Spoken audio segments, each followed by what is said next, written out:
mark in, we're going to pick up on our second topic for the day, and that's the area of trust. Excited?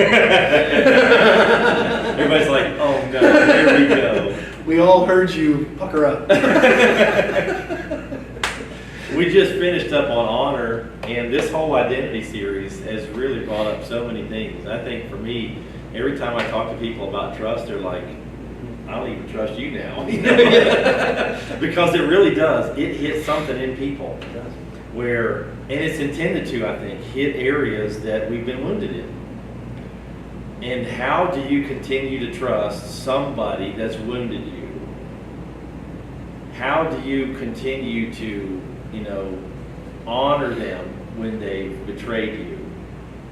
How do you continue to do these things when you've been wounded over and over and over again? I think it's really important that you all know that as we get into this subject, that we get it. We understand how hard it is, okay? So when we talk about trust in the way we're going to share stories and examples, I feel like it's really important that you all know we've been burned. We've been hurt. This is not easy for us either. So this is something we're all in together, okay? So please don't hear what we're going to teach you as, oh yeah, it's a piece of cake, we got this. No, we are with you in this, okay? I think Paul talks a lot about this is a struggle. This is an ongoing work of the Lord in us. And we're talking to you from our ongoing work. It's by no means finished in us yet. So I think it's important that you guys know we're with you in it. I think for me, to start out on the issue of trust, is I always have to reference back to, we talk about original identity, original sin, and I would even classify this as original trust. Who trusted us first? And for me, I will look at it as, I think the greatest level of trust that we've received from anybody is from the Father himself. When he says, I give you my Spirit, the Holy Spirit literally is the Spirit of the Father. And he entrusted us inside us. He put his Spirit inside us. He put the kingdom. Everything that's in him is now in us. And we didn't do anything to deserve it. Matter of fact, we did a lot of stuff that we shouldn't have done. And he still gave it to us anyway. Yeah. All this junk that we've done in our lives, he goes, you know what? It's okay. I still trust you, and I'm going to give you my most precious thing, which is my Spirit. I actually think that is a sign for me that he recognizes, okay, if they're ever going to walk like they're really supposed to walk, they're going to need my Spirit. Right. So I'm going to entrust this to them when they're acting like technically they don't deserve it, Right. so that they can eventually walk in a way where they do. That's trust for me. I'm going to give them what they really shouldn't have yet in our natural minds, so they can eventually walk in a way that they can have what I've already given them. Like, you go back to the original idea, and I just thought of this as you were saying it. He creates this beautiful thing. As far as we know, based upon Scripture, it's the most beautiful thing he creates. Eden, the earth, heaven, and all of this beautiful stuff. And then he creates man. And he says, here you go. I mean, for me, I'm like, I don't know what to do. I'll walk with you. I'm going to be, instead of just not trusting and walking in relationship, he says, I will trust you, and then I'm going to walk in relationship with you.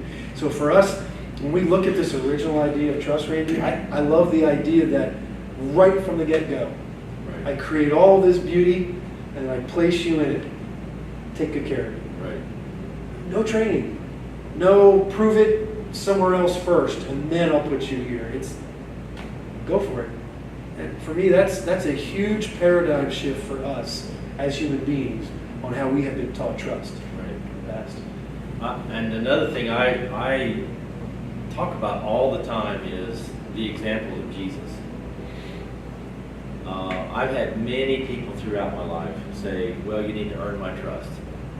And I agreed with that for many, many years. I don't agree with that anymore, and I haven't for a number of years. And when I started talking about this, I had a lot of people manifest on me like, what the world are you talking about? You haven't done anything to earn my trust. And what that is saying is that you have to live up to a particular standard that I set in order for me to trust you. Let me just say it plainly, that's manipulation. In other words, you have to change your mind, you have to change your actions, you have to change your attitude, you have to change the way you live in order for me to give you my trust. What am I doing to you? I'm manipulating you into changing into the way I want you to change, so I give you my trust. That's manipulation. You never see in Scripture anywhere where the Lord ever did that to anybody. Right. And so if the Lord chose to live that way, I have to choose to live that way, where I don't manipulate people into changing to fulfill my, ability to be able to trust them. That is such an insult to say, you're not good enough the way you are for me to trust you, so you have to do this in order for me to gain my trust. There's a difference between trusting and entrusting, and we can talk about that a little bit later.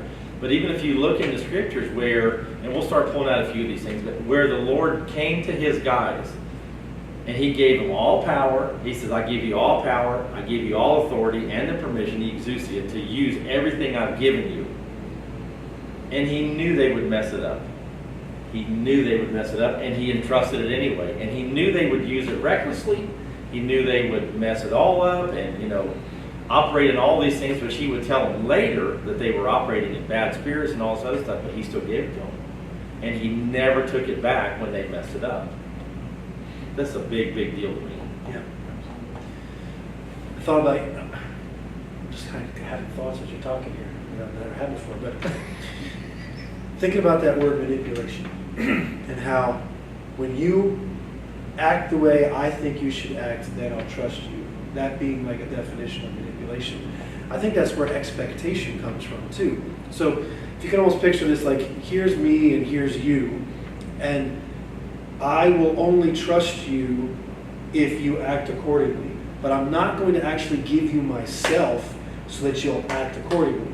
So from over here, I shout kind of separate from you, outside of intimacy. I tell you what I expect of you. And once you start walking the way I've expected from you out here, without real relationship, without real intimacy, that is manipulation. Absolutely. Until I actually give myself to you in real intimacy and relationship, and then you shift not out of my manipulation or expectation, but simply out of my relationship with you, our hearts begin to harmonize, okay? Then, because of relationship, because of time spent, because I've given you my heart, then you begin to walk in a way that is trustworthy. But here's the thing, I've already trusted you. As soon as I began walking in relationship with you, as soon as I gave you myself, that's trust. But we've always said, I'm going to shout what I need over here. And we do this in parenting. I keep going back to the parent-child relationship because I think this is so valuable. So many of us parent this way. Do this, do this, do this, and do this. And if you do these 4 things, then, right? And then when we do that from over here, instead of actually giving them our heart and saying, here's the reasons why we think this, and this are good for you to do. Right. It's not that we don't tell them to do those things. No, we don't. But we do that from this position, there you go. not this position. Right. So when I'm in relationship with them, I explain why cleaning your room and just not disrespecting your parents and all these things are good. From a relational perspective, oh my gosh, children turn on to that kind of thing. And people do in general. From over here, it feels like expectation and it feels like manipulation. People don't respond well to that. Or they will and they'll be slaves. Yeah, either one is bad. Yeah, to me, that's the inherent failure of this clergy laity system that we have so prevalent in the church. The same thing. I'm over here shouting, you got to live this way, you got to do this, Absolutely. Here's how you do it, but I'm not going to walk with you through this. in. So therefore, people don't respond, church is ineffective, gospel is not being preached, Yeah. the work's not being accomplished, the kingdom's not being Absolutely. I think what Randy said at the beginning is so true. Taking my life and putting it in yours in real relationship should be our new definition of trust. Right. Not this, oh yeah, Randy, you've done really well, now I'm going to give you my trust. Right. Now I'll be in relationship with you. No, relationship is, I'm going to be with you first. I'm going to trust you with me. And then as we do that, it's amazing how much we begin to literally walk as one in an Oh, agreement. yeah. That's beautiful. It's amazing. We were in Ukraine together, Steve and I, and we were doing this is before I met you, and we were doing a spirit school. It just reminded me what you said. And there were maybe what, 400 or 500 people there. And in the back door walked this lady off the street. She could feel the anointing and the love in the room, and she was drunk as a skunk, walking down the street and felt it. Came in the back room and came up the side. You were there, remember that? Yeah. And she came walking down the side, and you could smell her 20 feet away. We're like, dang, and she has really put one on, you know. And all of a sudden, she came walking up to me, and I put the microphone in her face. Pastors, everybody, all this, and they were flipping out. Because I chose to see inside this woman the hunger of what she just wanted to pour out. And she wasn't a believer, drunk as a skunk. And she started, and it was so funny. We have pictures, and I had my arm around her, just loving her. And everybody in the audience like, what in the world is he doing? I literally trusted her. I'd never met her, and I knew it would be okay. I put the microphone in her mouth, and she started saying things. People started crying.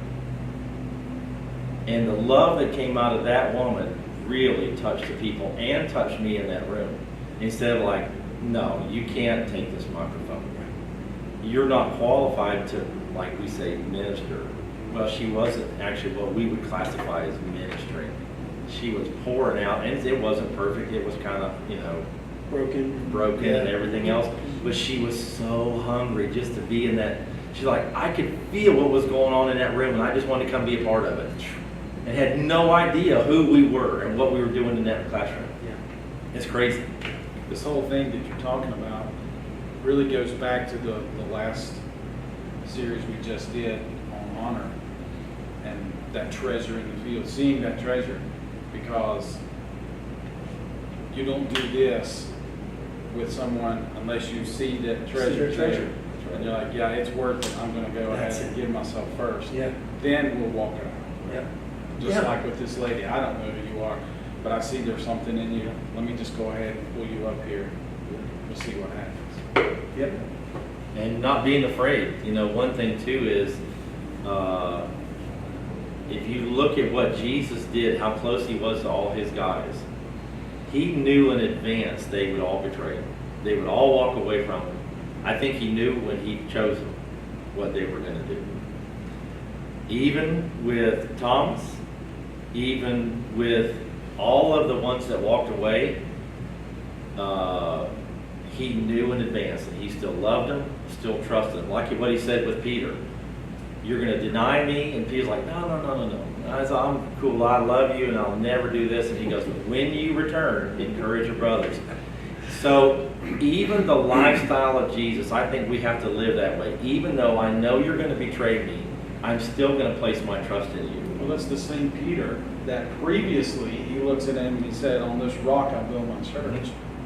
Before Knowing said, everything. Knowing he's going to do this, Right. and he's eventually going to have to tell him that. He already put his trust in him. Right. I'm going to build my church on this revelation That you brought forth. that you brought. And I think that even the most important part of that whole thing is he never withdrew his trust. Yeah.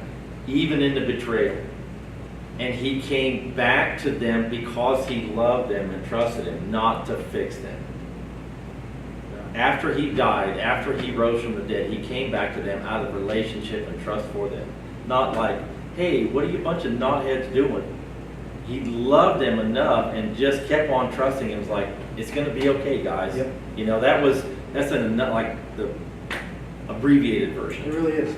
I think he learned it from his father. I think Jesus learned how to trust like that from his father. When the angels declared that Jesus was born, he says, unto you a son is given. I tell you what, I am like knocked out by that level of intimate trust of a people. I mean, the majority, like 99.9%, weren't even looking for this, asking for this. A few were in the temple believing for this. And he says, I am giving my son to you. Mm-hmm. He knows what's going to happen. I'm entrusting Yes. you with my son, Yep. knowing what you're going to do. What you're going to do to him. But I'm going to trust Exactly. you with the greatest gift ever given. Yep. Right. Pretty powerful. And That's big trust. That's big trust. And I think back to your point about the treasure on the inside of us, it's almost as if I give you my son, even though you're going to decimate him and humiliate him and not see his value, it's worth it to us because it's going to reveal your value. Yeah. So true. Oh my goodness.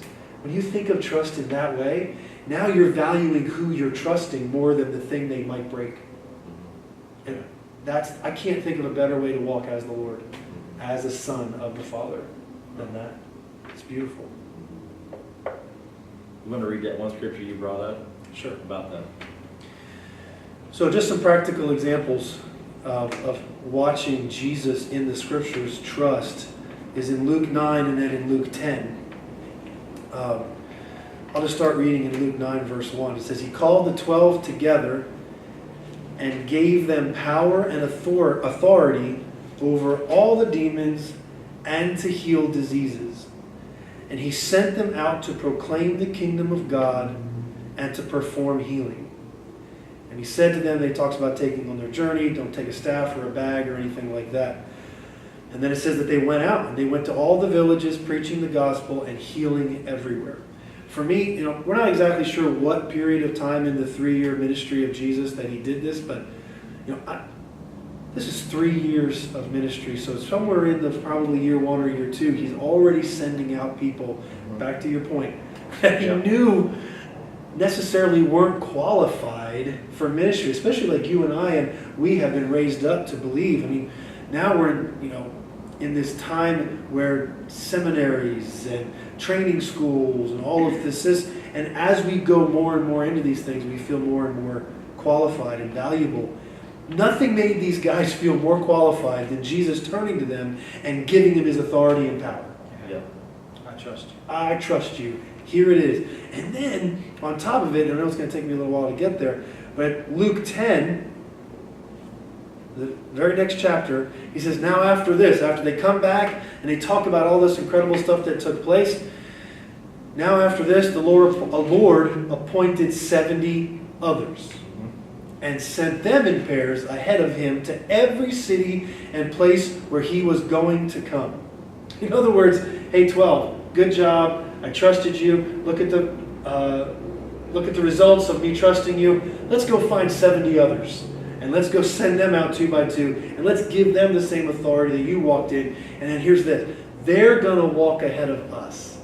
They're going to prepare the way ahead of us for the ministry that we're going to do in the cities. Let's trust them. These aren't even the 12 nuclears, closest ones to Him.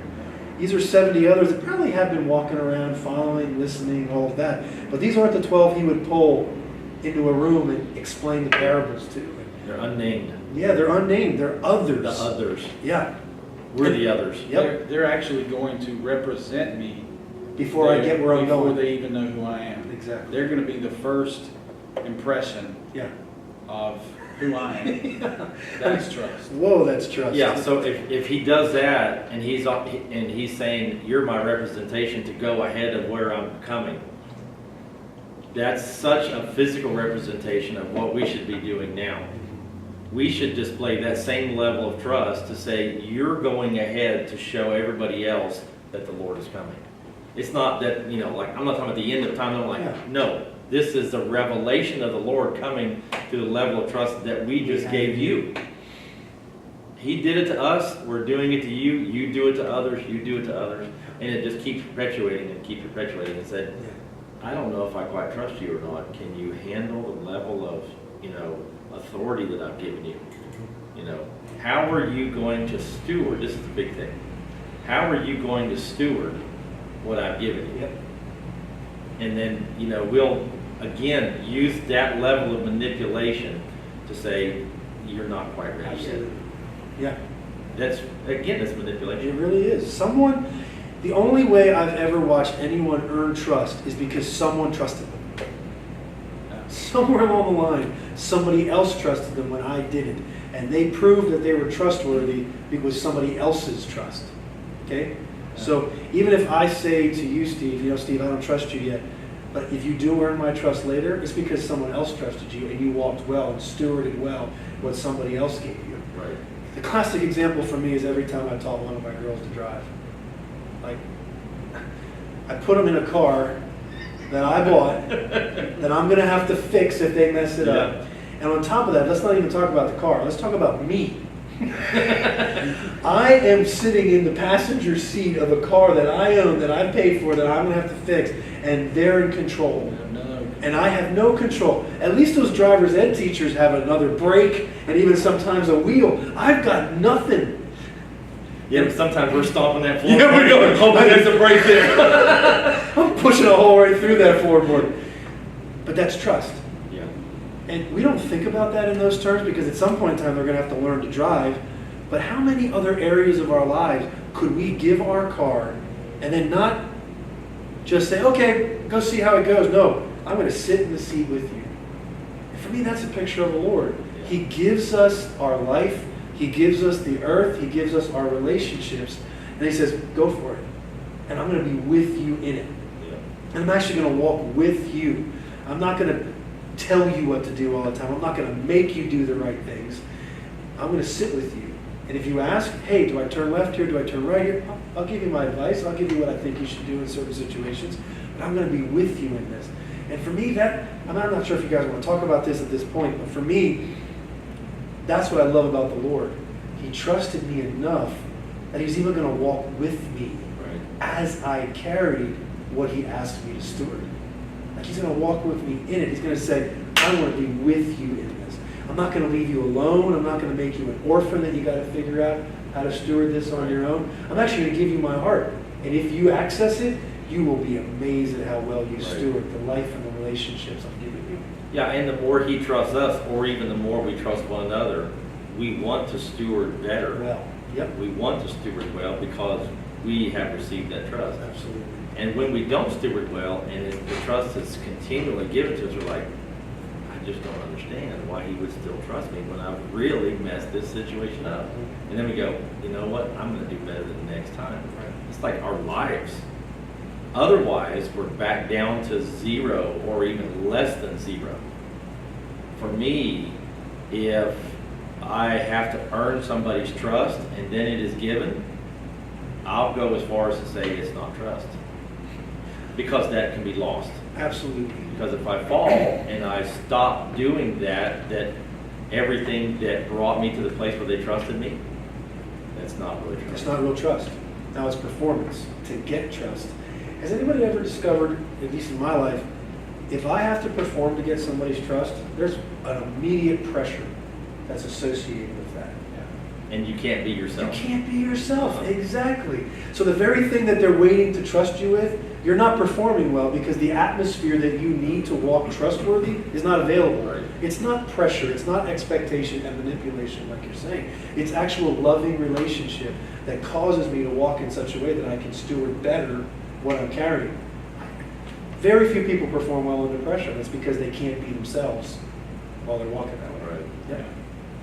I mean, even practically in our gatherings for Koinonia or wherever we are, my belief in how I've chosen to live my life out the last number of years is to not just trust, but also entrust everything to other people.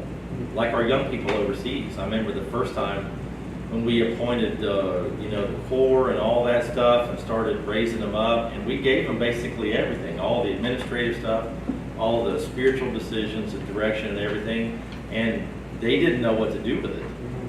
And then I would hear things from the Lord in even one of our gatherings, and I'd walk up to one of them and go, hey, what do you think about this? And they were like, what are you asking me for? Like, I gave it all to you, so I trust you with the decision. I'm not going to make the decision for you. I trust you to make the decision. I'm just asking you what you think about this. And they're like, sure.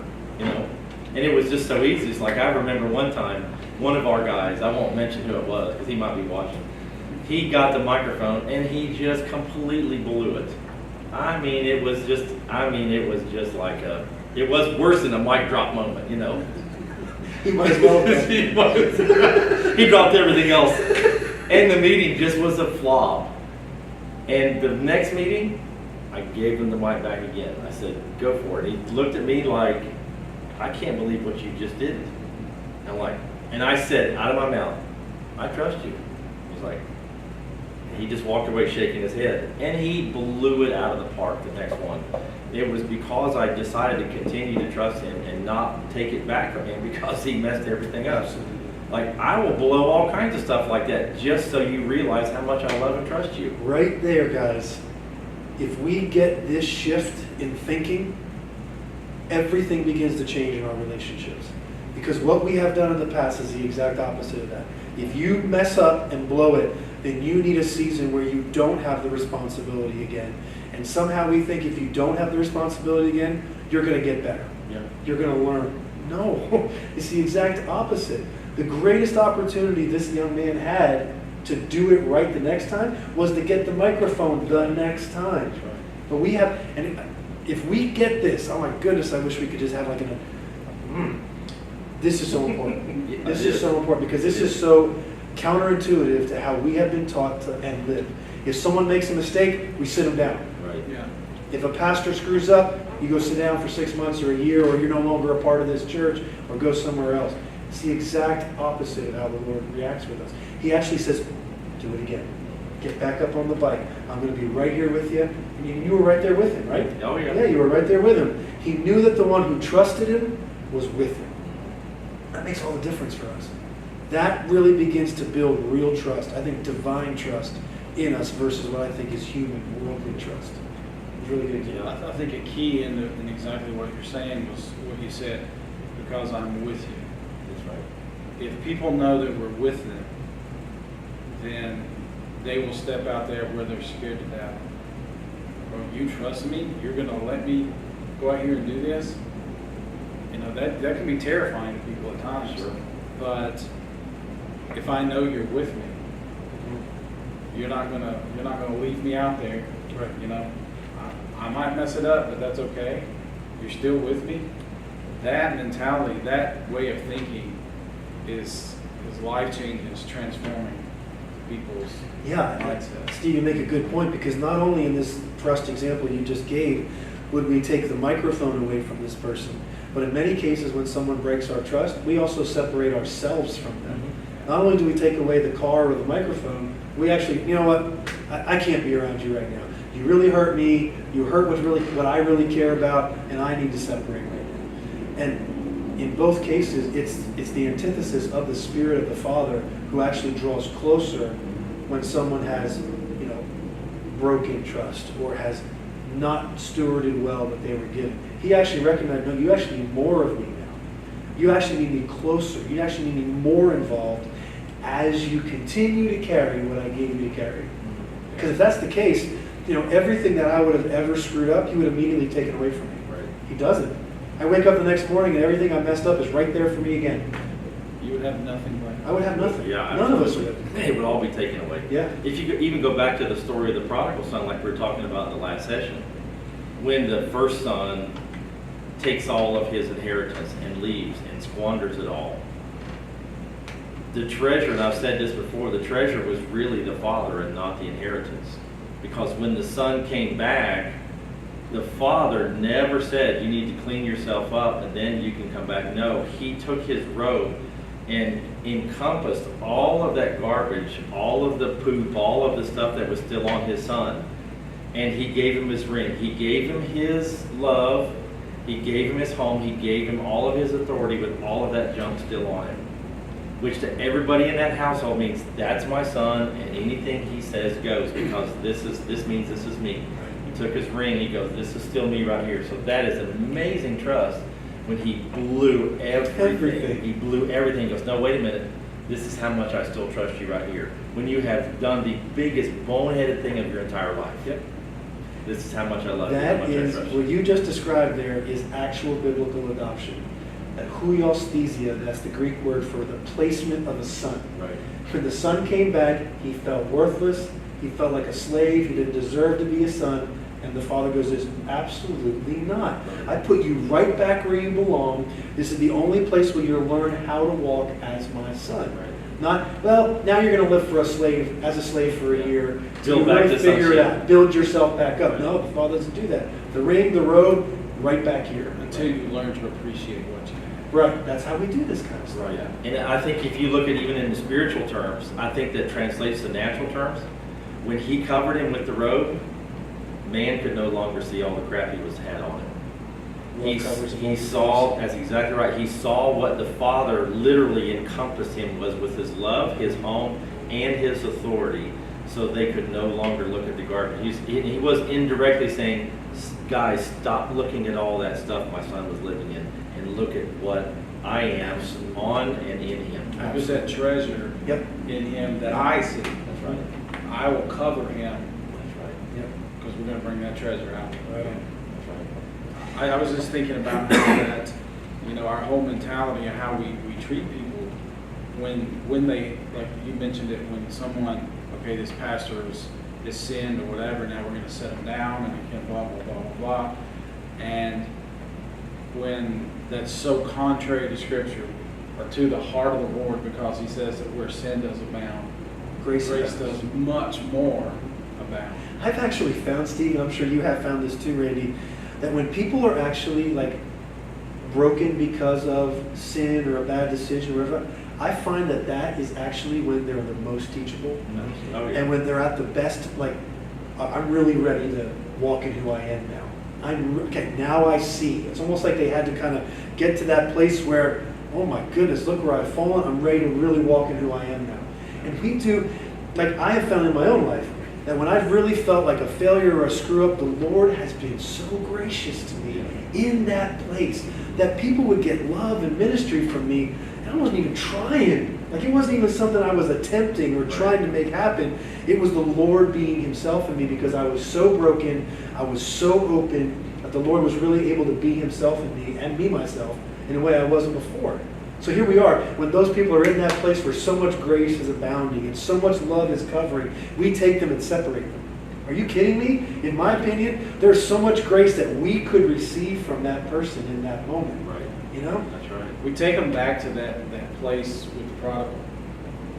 He said, okay, I woke up, but he said, I'll go back and be a servant. And what we do is we say, yeah, you can be a servant. You've messed up. Now that you see that, you're still part of us. You get to clean the toilets. You get to clean the toilets. You get to be that servant. We'll worry about the sonship later.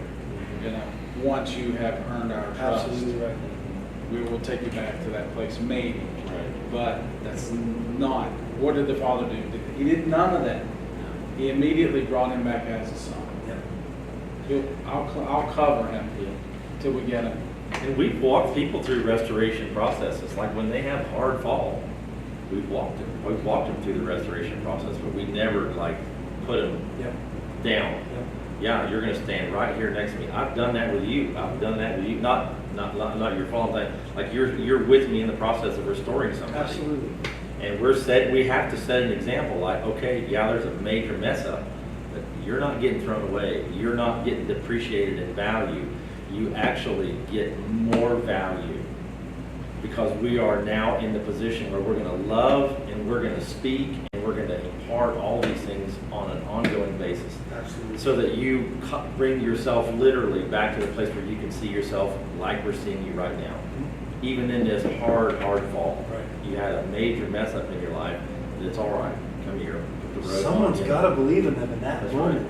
I'm going to give a really quick example of something that I had to do. I had a friend who was going through a lot of stuff. I won't even say what it was, but he was really, really going through some stuff. And he was involved in ministry and was with me a lot of times doing things. And so in the midst of him going through this horrible situation and stuff in his life, we're doing this school of the Spirit. And so, he's with me and I'm like, hey, you go. You minister to these people. And so he did, and he was powerful in ministering to people and really from a place of complete brokenness. But he's ministering to these people well, and it was fine. It was there was nothing out of order. But I had people come to me later and say, how can you let him do this? Don't you know he's going This, through this, this and and this and this? And they weren't even against him, but they were just saying, this is an opportunity for him to minister out of some hurt or some wounding and all this stuff. And my only response to them was, so do I throw him away? They're like, well, of course not. I'm like, was I with him? That's the key. I allowed him to do that because I'm right there with him. I'm walking with him through this thing. And that's still who he is, that's still the call in his life, that's still who the Lord created him to be. And that's still in his heart to do, was to minister to other people and bring healing to them. And so the fact that I'm standing there with him should have been enough for you to accept what he said. And the ministry that probably came out of him was awesome because he was so broken. Pure, righteous. Now, back to your original trust. Right. I like that term, original trust.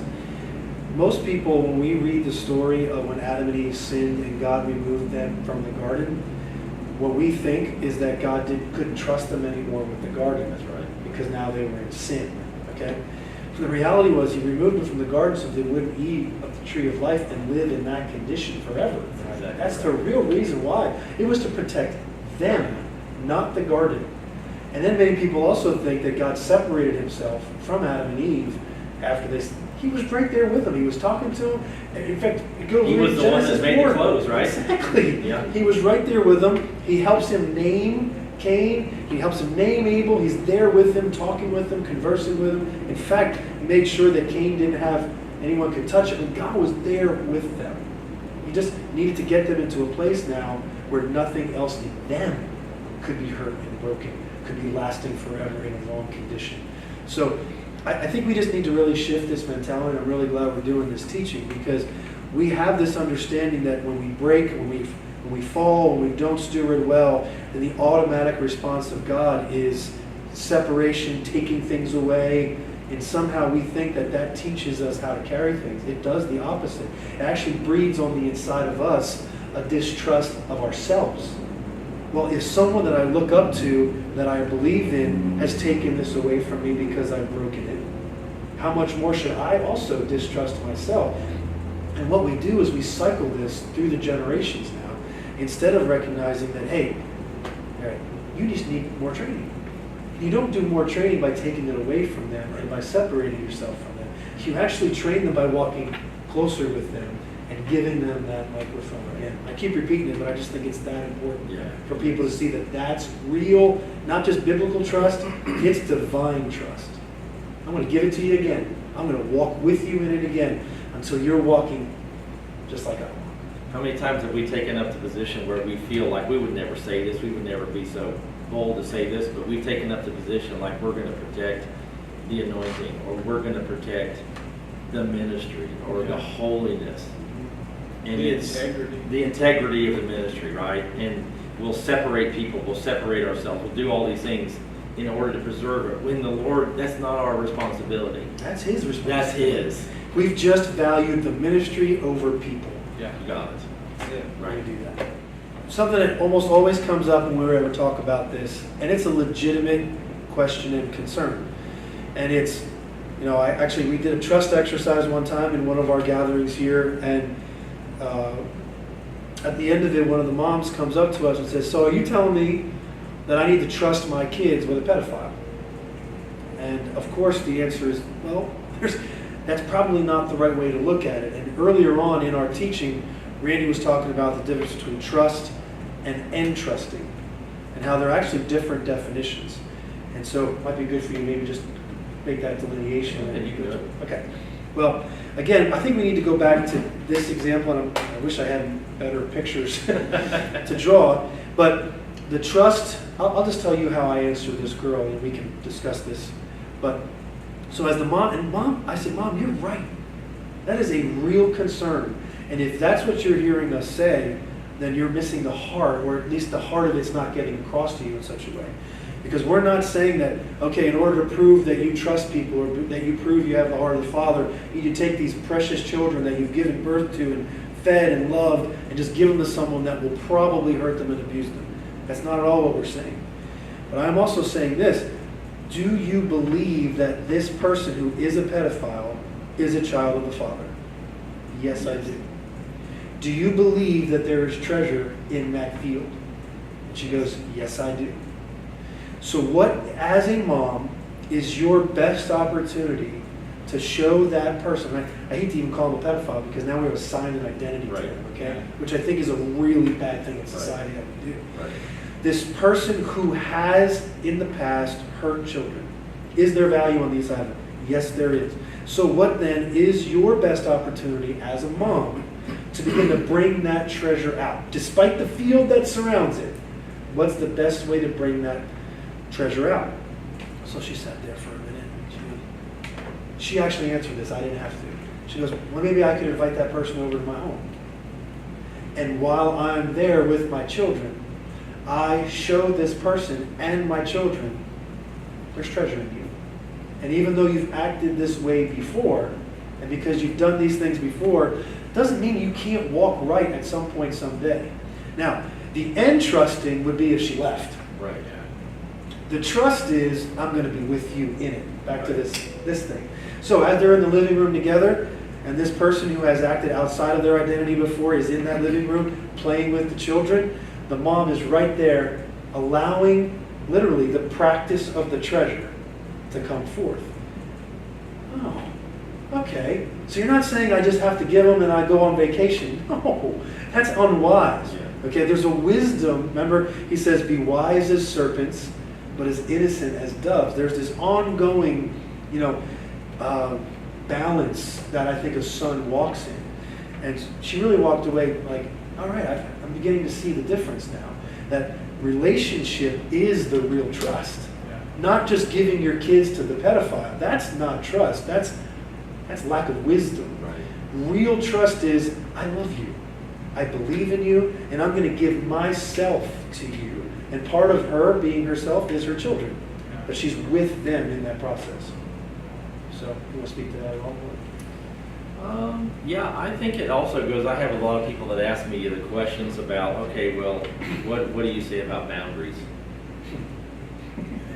Here we go. Because a lot of people will, try to build boundaries to protect themselves. And I understand that because, we've all lived at some level of abuse, maybe not physical abuse or anything like that, maybe some of us have. But at some point, we cut ourselves off from the life and the love that's really in that person, even the one that's abusing us, even the one that's really hating us. I've had many people ask me about this particular issue. Well, where do you set the boundary? And my response usually is, well, you have to allow the Lord to tell you where you create distance, where you use wisdom, and where you. A perfect example is, you were talking about even the names, like Alcoholics Anonymous. Right. I'll use this as a perfect example. Yep. What do they say? Hello, I'm an alcoholic. my name's such and I'm an alcoholic. And you're like, It's devastating. it is devastating because you have now said this is who you are, and there's no way of getting out of it. I'm going to try and maintain my composure, and I'm going to take all these steps to try and keep myself from drinking. Because this has now become who I am. I'm always going to be an alcoholic the rest of my life, and that is a lie. And so this goes back to the heart of the trust issue, is once they put themselves in that category, they can't get out of that category. That's right. And they feed that category. Every meeting they go to, they're feeding that identity, I'm an alcoholic.